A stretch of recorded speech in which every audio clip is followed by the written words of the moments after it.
The Japanese Empire occupied the Dutch East Indies, now Indonesia, during World War II from March 1942 until after the end of the war in 1945. The period was one of the most critical in Indonesian history. Under German occupation, the Netherlands had little ability to defend its colony against the Japanese army. And less than 3 months after the first attacks on Borneo, the Japanese Navy and Army overran Dutch and Allied forces. Initially, most Indonesians joyfully welcomed the Japanese as liberators from their Dutch colonial masters. The sentiment changed, as Indonesians were expected to endure more hardship for the war effort. In 1944–1945, Allied troops largely bypassed Indonesia and did not fight their way into the most populous parts such as Java and Sumatra. As such, most of Indonesia was still under Japanese occupation at the time of their surrender, in August 1945. The occupation was the first serious challenge to the Dutch in Indonesia and ended the Dutch colonial rule, and, by its end, changes were so numerous and extraordinary that the subsequent watershed, the Indonesian National Revolution, was possible in a manner unfeasible just 3 years earlier. Unlike the Dutch, the Japanese facilitated the politicization of Indonesians down to the village level, particularly in Java and, to a lesser extent, Sumatra. The Japanese educated, trained and armed many young Indonesians and gave their nationalist leaders a political voice. Thus, through both the destruction of the Dutch colonial regime and the facilitation of Indonesian nationalism, the Japanese occupation created the conditions for claiming Indonesian independence within days of the Japanese surrender in the Pacific.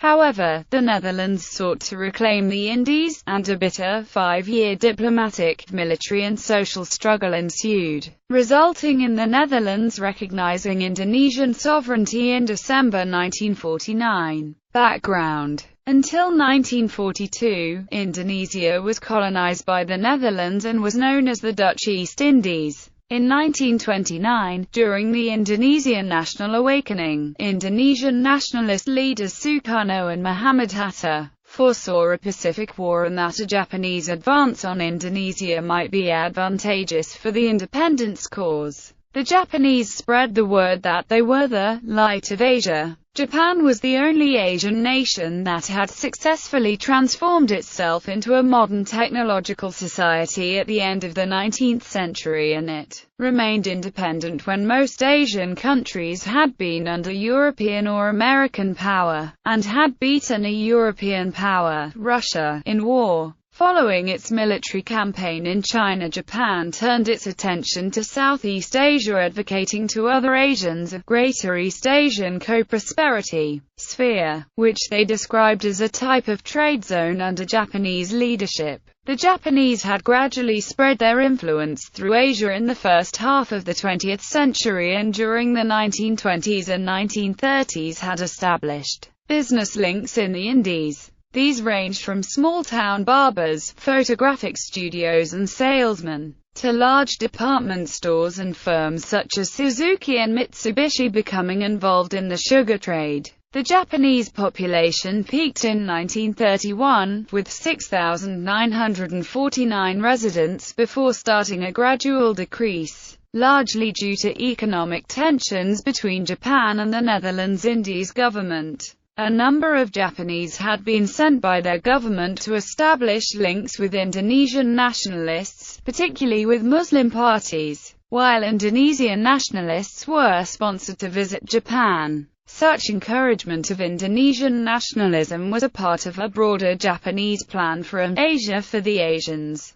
While most Indonesians were hopeful for the Japanese promise of an end to the Dutch racially based system, Chinese Indonesians, who enjoyed a privileged position under Dutch rule, were less optimistic. Also concerned were members of the Indonesian Communist underground who followed the Soviet Union's Popular United Front against fascism. Japanese aggression in Manchuria and China in the late 1930s caused anxiety amongst the Chinese in Indonesia, who set up funds to support the anti-Japanese effort. Dutch intelligence services also monitored Japanese living in Indonesia. In November 1941, Majelis Rakyat Indonesia, an Indonesian organization of religious, political and trade union groups, submitted a memorandum to the Dutch East Indies government requesting the mobilization of the Indonesian people in the face of the war threat. The memorandum was refused because the government did not consider the Majelis Rakyat Indonesia to be representative of the people. Within only 4 months, the Japanese had occupied the archipelago. The invasion. On 8 December 1941, the Netherlands declared war on Japan. In January, the American, British, Dutch, Australian Command was formed to coordinate Allied forces in Southeast Asia, under the commander of General Archibald Wavell. In the weeks leading up to the invasion, senior Dutch government officials went into exile, taking political prisoners, family, and personal staff to Australia. Before the arrival of Japanese troops, there were conflicts between rival Indonesian groups where people were killed, banished or went into hiding.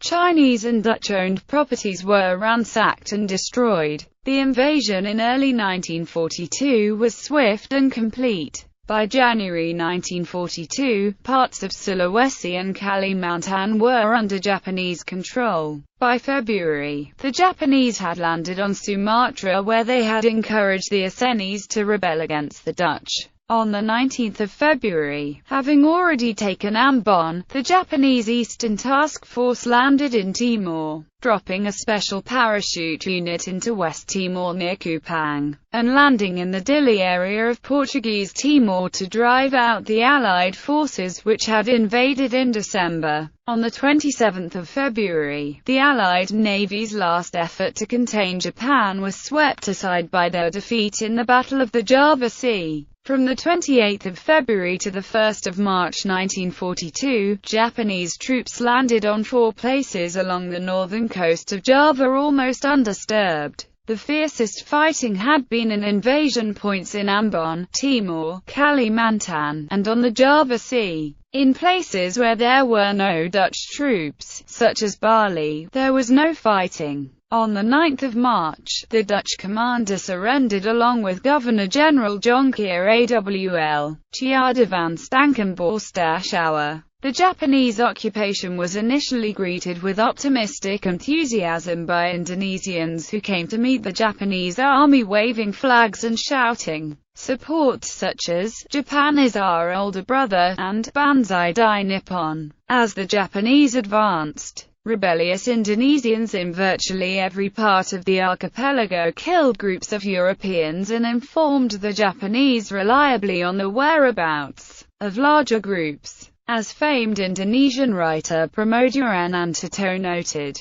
the colonial army was consigned to detention camps and Indonesian soldiers were released, expecting that Dutch administrators would be kept by the Japanese to run the colony. Most Dutch had refused to leave. Instead, they were sent to concentration camps, and Japanese or Indonesian replacements could be found for senior and technical positions. Japanese troops took control of government infrastructure and services such as ports and postal services. In addition to the 100,000 European civilians interned, 80,000 Dutch, British, Australia, and US Allied troops went to prisoner of war camps where the death rates were between 13 and 30%. The Indonesian ruling classes and politicians cooperated with the Japanese, who kept the local elites in power and used them to supply Japanese industries and armed forces. Indonesian cooperation allowed the Japanese to focus on securing the archipelago's waterways and skies,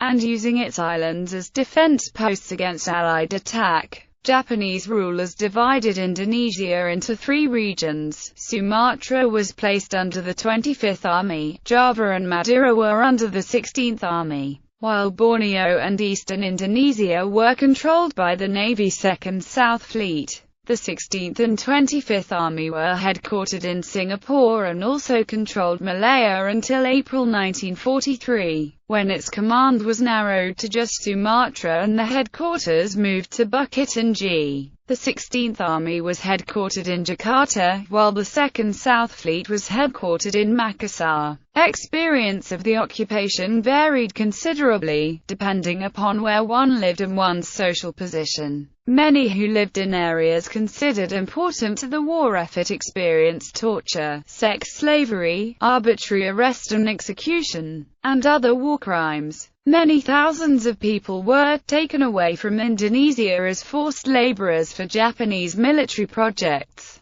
including the Burma-Siam and Sakatibaya railways, and suffered or died as a result of ill treatment and starvation. Between 4 and 10 million Romusha in Java were forced to work by the Japanese military. About 270,000 of these Javanese laborers were sent to other Japanese-held areas in Southeast Asia. Only 52,000 were repatriated to Java, meaning that there was a death rate of 80%. Tens of thousands of Indonesians were to starve, work as slave laborers, or be forced from their homes. In the national revolution that followed, tens, even hundreds of thousands, would die in fighting against the Japanese, Allied forces, and other Indonesians, before independence was achieved. A later United Nations report stated that 4 million people died in Indonesia as a result of famine and forced labor during the Japanese occupation, including 30,000 European civilian internee deaths.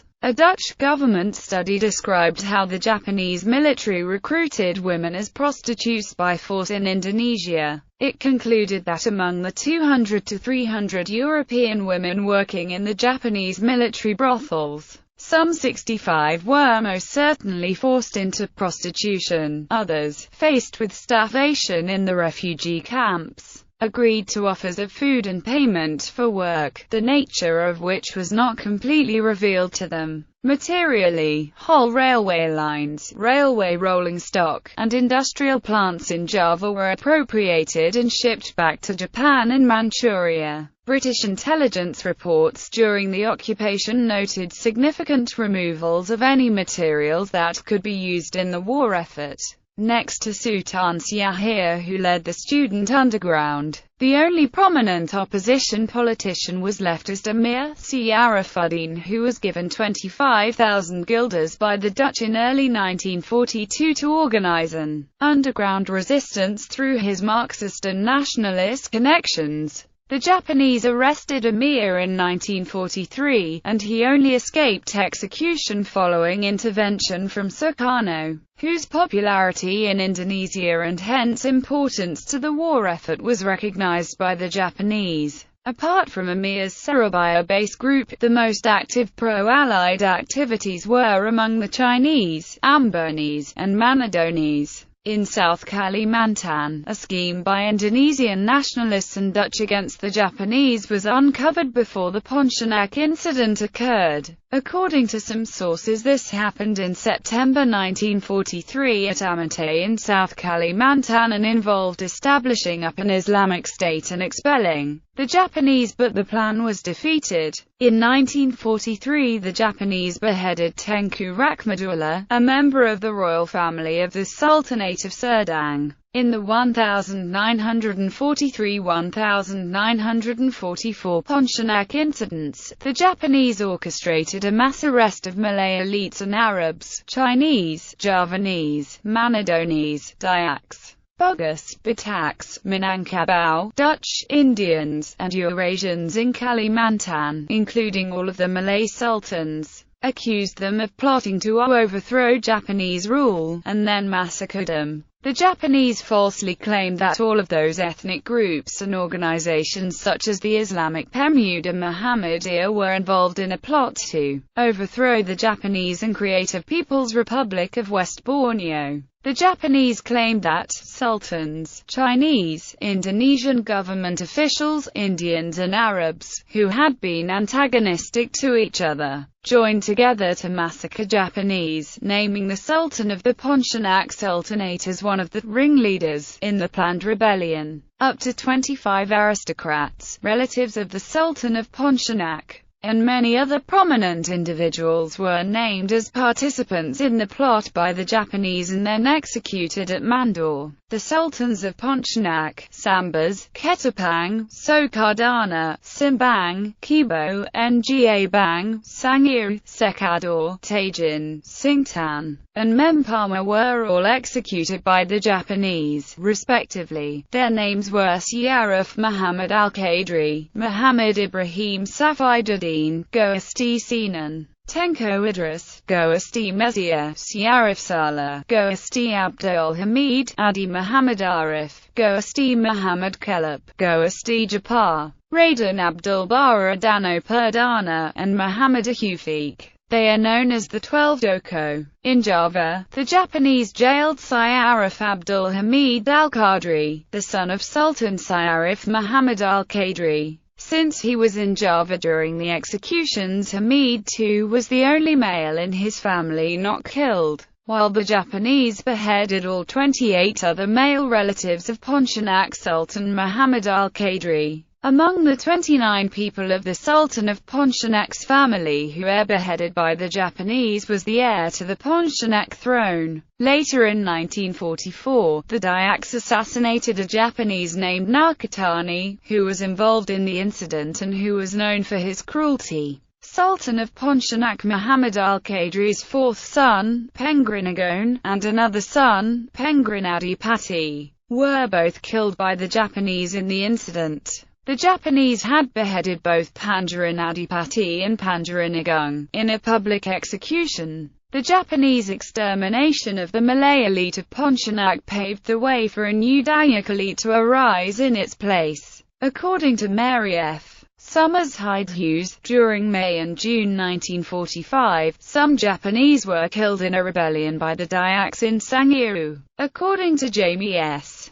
Davidson, this rebellion, during which many Dayaks and Japanese were killed, occurred from April through August 1945, and was called the Majang Desa War. The Pontianak incidents, or affairs, are divided into two Pontianak incidents by scholars, variously categorized according to mass killings and arrests, which occurred in several stages on different dates. The Pontianak incident negatively impacted the Chinese community in Kalimantan. The Assenis Ulama fought against both the Dutch and the Japanese, revolting against the Dutch in February 1942 and against Japan in November 1942. The revolt was led by the All-Aceh Religious Scholars Association. The Japanese suffered 18 dead in the uprising while they slaughtered up to 100 or over 120 Assenis. The revolt happened in Bayu and was centered around Tjot Plieng village's religious school. During the revolt, the Japanese troops armed with mortars and machine guns were charged by sword-wielding Assenis under Tengku Abdul Jalil in Bulo Gampong Tungah, and Tjot Plieng on 10 and 13 November. On May 1945 the Assenis rebelled again. Indonesian nationalism in the decades before the war. The Dutch had been overwhelmingly successful in suppressing the small nationalist movement in Indonesia such that the Japanese proved fundamental for coming Indonesian independence. During the occupation, the Japanese encouraged and backed Indonesian nationalistic sentiments, created new Indonesian institutions, and promoted nationalist leaders such as Sukarno. The openness now provided to Indonesian nationalism, combined with the Japanese destruction of much of the Dutch colonial state, were fundamental to the Indonesian national revolution that followed World War II. Nonetheless, within 2 months of the occupation, the Japanese did not allow the political use of the word Indonesia as the name for a nation. Neither did they allow the use of the nationalistic Indonesian flag. In fact, any discussion, organization, speculation or propaganda concerning the political organization or government of the country was strictly forbidden. They split up the Dutch East Indies into 3 separate regions and referred to it as the Southern Territories, While Tokyo prepared the Philippines for independence in 1943, they simultaneously decided to annex the Indonesian islands into the Greater Japanese Empire. Until late 1944, when the Pacific War was at a turning point, the Japanese never seriously supported Indonesian independence.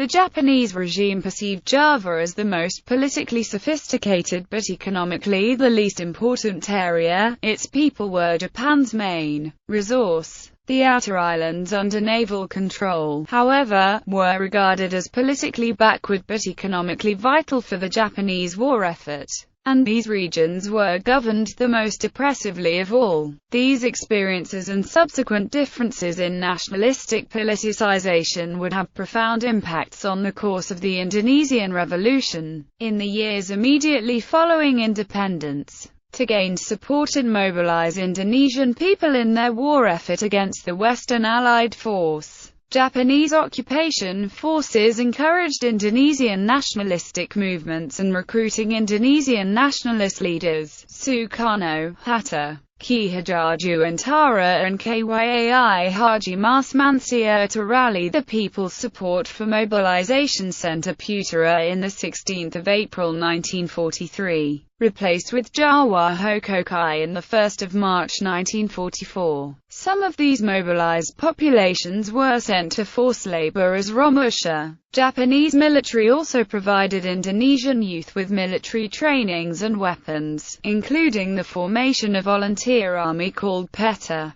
The Japanese military trainings for Indonesian youth originally was meant to rally the locals' support for the collapsing power of Japanese Empire, but later it has become the significant resource for Republic of Indonesia during Indonesian National Revolution in 1945 to 1949, and also has leads to the formation of Indonesian National Armed Forces in 1945. On 29 April 1945, Japanese occupation force formed BPUPKI, a Japanese organized committee for granting independence to Indonesia. The organization was founded on 29 April 1945 by Lt. Gen. Kumar Kici Harada, the commander of 16th Army in Java. Indonesian independence meeting and discussion were prepared through this organization. In addition to newfound Indonesian nationalism, equally important for the coming independence struggle and internal revolution was the Japanese orchestrated economic, political and social dismantling and destruction of the Dutch colonial state.